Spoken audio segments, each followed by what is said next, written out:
조선 왕조 500년의 운명을 단 하룻밤에 그것도 아주 극적으로 바꾼 사건이 있습니다. 바로 개유정난인데요. 오늘은 이 피로 얼룩진 쿠데타가 어떻게 한 왕조를 통째로 뒤흔들고 새로운 판을 짤는지 그 이야기 속으로 한번 깊숙이 들어가 보겠습니다. 자, 바로 이 질문으로 시작해볼까요? 아니, 어떻게 단 하룻밤의 피바람이 500년이나 된 왕조의 길을 완전히 꺾어버릴 수가 있었을까요? 이게 정말 가능한 일일까요? 마치 한 편의 잘 짜인 정치 스릴러 같은 이 사건, 그 핵심으로 바로 뛰어들어 보죠. 자, 시간을 거슬러 올라가서 때는 1453년입니다. 존경받던 왕이 갑작스럽게 세상을 떠나면서 조선이라는 나라가요, 아주 위험천만한 권력 공백 상태에 빠지게 돼요. 그게 바로 문종의 죽음이었어요. 정말 뛰어난 왕이었는데 안타깝게도 재위지간이 너무 짧았죠. 그리고 그 뒤를 이은 건 고작 12살짜리 어린 아들, 단종이었습니다. 여러분도 아시다시피 나라를 다스리기에는 경험도, 권위도 하나 제대로 갖추기엔 너무나 어린 나이였죠. 그래서 문종이 세상을 떠나기 전에 일종의 안전장치를 마련해 둡니다. 바로 고명대신이라는 건데요. 김종서, 황보인 같은 당대 최고의 원로 대신들에게 내 어린 아들을 제발 좀 부탁하오 하고 맡긴 거죠. 이 사람들은 말 그대로 어린 왕을 지키는 최후의 방패막이가 되어야만 했습니다. 그런데 여기서 아주 결정적인 문제가 생깁니다. 바로 황표정사라는 시스템 때문이었는데요. 이게 뭐냐면요. 대신들이 관직 후보자 이름 옆에다가 노란 표식을 딱 붙여서 올리면 어린 왕은 그냥 손가락으로 쓱 가리키기만 하면 끝나는 거예요. 사실상 모든 인사권이, 그러니까 사람을 뽑고 쓰는 권력이 전부 대신들 손아귀에 들어간 거죠. 왕은 그냥 도장 찍어주는 로봇, 그런 존재로 전락해버린 겁니다. 자, 이렇게 왕권이 바닥을 치고 있으니까 그 틈을 비집고 두 명의 아주 강력한 인물이 무대 중앙으로 걸어 나옵니다. 바로 어린 단종의 두 삼촌, 수양대군과 안평대군이었죠. 이 표를 한번 보세요. 두 사람의 차이가 정말 극명하게 드러나지 않나요? 수양대군은 야심 넘치는 전사 스타일, 반면에 안평대군은 예술을 사랑하는 학자 스타일. 지지 세력부터 정치적인 목표까지 하나부터 10까지 완전히 정반대였던 겁니다. 자, 그럼 이 막강한 권력을 쥔 고명대신들은 과연 누구의 손을 들어줬을까요? 네, 바로 상대적으로 다루기 쉬워 보이는 안평대군이었습니다. 수양대군의 저글저글 끓는 야심과 카리스마가 너무 부담스러웠던 거죠. 이렇게 되니까 수양대군은 정치적으로 완전히 코너에 몰리게 됩니다. 이대로 가다간 죽겠다, 이런 생존의 위협을 느낀 거죠. 결국 그가 생각한 유일한 탈출구는 피비린내라는 반격뿐이었습니다. 자, 이제 이야기의 초점을 좀 옮겨볼게요. 이 거대한 쿠데타를 실제로 기획한 브레인들한테로요. 야심만만한 왕자 뒤에는요, 언제나 이 모든 판을 짜는 아주 명석하고 또 잔혹한 책사가 있기 마련입니다. 바로 이 사람, 한명회입니다. 그가 내세운 논리가 정말 기가 막혀요. 왕이 어리면 간신히 날뛰는 법. 충신이 이를 바로잡는 것이 곧 하늘의 도리다. 들어보세요. 이게 무슨 말이죠?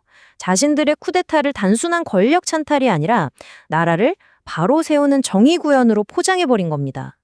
정말 대담하고 또 무서운 발상이죠.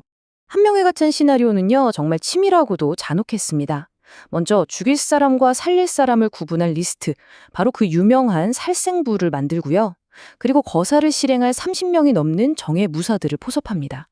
심지어 거사 당일까지도 상대방을 안심시키기 위해서 첩자를 쓰고 속임수를 쓰는 그런 기만술까지 동원했어요. 모든 것이 그의 각본대로 착착 진행되기 시작한 겁니다. 그리고 마침내 운명의 날이 밝았습니다. 1453년 10월 10일, 피로 기록될 바로 그날이죠. 자, 지금부터는 이야기의 속도를 조금 더 높여서 그날 밤에 긴박했던 상황 속으로 들어가 보겠습니다. 자, 이 타임라인을 한번 따라가 보시죠. 저녁이 되자 수양대군은 아무렇지 않게 웃는 얼굴로 자신의 최대 정적인 김종서의 짐을 찾아갑니다. 그리고 김종서가 완전히 방심한 그 틈을 타서 신호를 보내죠. 그러자 숨어있던 부하가 철퇴로 김종서를 내리칩니다. 그걸 시작으로 곧바로 궁궐을 장악하고 왕의 이름으로 다른 대신들을 하나씩 불러들여요. 그리고 궁궐 문 앞에서 도착하는 족족 차례차례 제거해 나갔습니다. 정말 단 하룻밤 사이에 모든 것이 끝나버린 겁니다. 바로 이 숫자, 7. 이 숫자 하나가 그날 밤의 잔혹함을 모든 걸 말해줍니다. 단 하룻밤 만에 조선의 권력 핵심부에 있던 최고위급 관료 7명이 그냥 순식간에 역사 속으로 사라져버린 겁니다. 이건 정말 무서울 정도로 완벽하고 효율적인 숙청이었어요. 자, 쿠데타는 성공했습니다. 그 후 수양대군은 아주 신속하게 권력을 장악하고 나라의 시스템을 완전히 갈아엎기 시작합니다. 그가 바로 조선의 7대 왕 세조가 되는 순간이죠. 가장 큰 변화는 바로 이 통치 시스템이었어요. 이전에는 육조에서 올라온 보고가 의정부라는, 그러니까 신하들의 회의기구를 한번 거쳐서 왕에게 갔거든요. 그런데 세조는 이 의정부의 기능을 거의 없애버립니다. 이제 모든 부서는 왕에게 직접 보고해야 했어요. 이걸 육조 뒷계제라고 하는데요. 한마디로 모든 권력이 왕 한 사람에게로 집중되는 강력한 중앙 집권 체제를 만든 겁니다. 그리고 세조는 단순히 피해 군주라는 이미지와는 다르게 굉장히 유능한 국가 건설자이기도 했습니다. 조선의 헌법이라고 할 수 있는 경국대전 편찬을 시작했고요. 군사제도도 뜯어 고치고 지금의 주민등록증 같은 호패법을 다시 정비해서 국가의 기틀을 단단하게 다졌습니다. 자, 바로 이 지점에서 세조에 대한 평가가 정말 극과 극으로 갈립니다. 그는 과연 조카의 왕위를 찬탈한 잔혹한 폭군이었을까요? 아니면 신하들이 날뛰던 혼란을 끝낸 비전 있는 지도자였을까요? 세조를 비판하는 쪽의 입장은 아주 명확합니다. 첫째, 어린 조카를 내쫓고 왕위를 빼앗은 것 자체가 유교 국가인 조선에서는 도저히 용납될 수 없는 패륜이라는 거죠. 둘째, 쿠데타를 도운 공신들에게 막대한 특권을 주면서 훈구파라는 부패한 기득권 세력을 만들었고 결국 그의 통치는 공포에 기반한 폭력 정치였다는 비판을 피할 수 없습니다. 하지만 반대편의 주장도 정말 만만치가 않습니다. 만약 세조가 아니었다면 그 당시 대신들의 권력 다툼으로 나라가 더 큰 혼란에 빠졌을 거라는 거죠. 그의 강력한 리더십이 있었기에 조선이 비로소 강력한 중앙 집권 국가로 발전할 수 있었고 또 그가 닦아놓은 제도적 기반이 훗날 성종시대의 태평성대를 여는 초석이 되었다는 평가도 있습니다.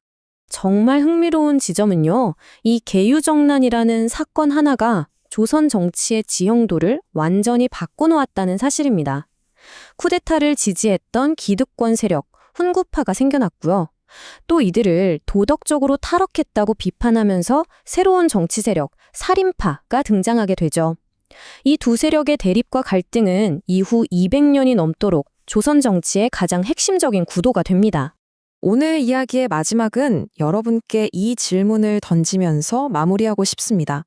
한 지도자가 이룬 업적이 아무리 대단하고 그 결과로 나라가 안정되었다고 해도 그가 권력을 잡는 과정이 이처럼 잔혹하고 부당했다면 과연 우리는 그를 어떻게 평가해야 할까요? 권력과 도덕, 그리고 역사, 이 사이의 복잡한 관계에 대해 다시 한번 생각해보게 만드는 질문이 아닐까 싶습니다. 오늘 이야기는 여기서 마치겠습니다.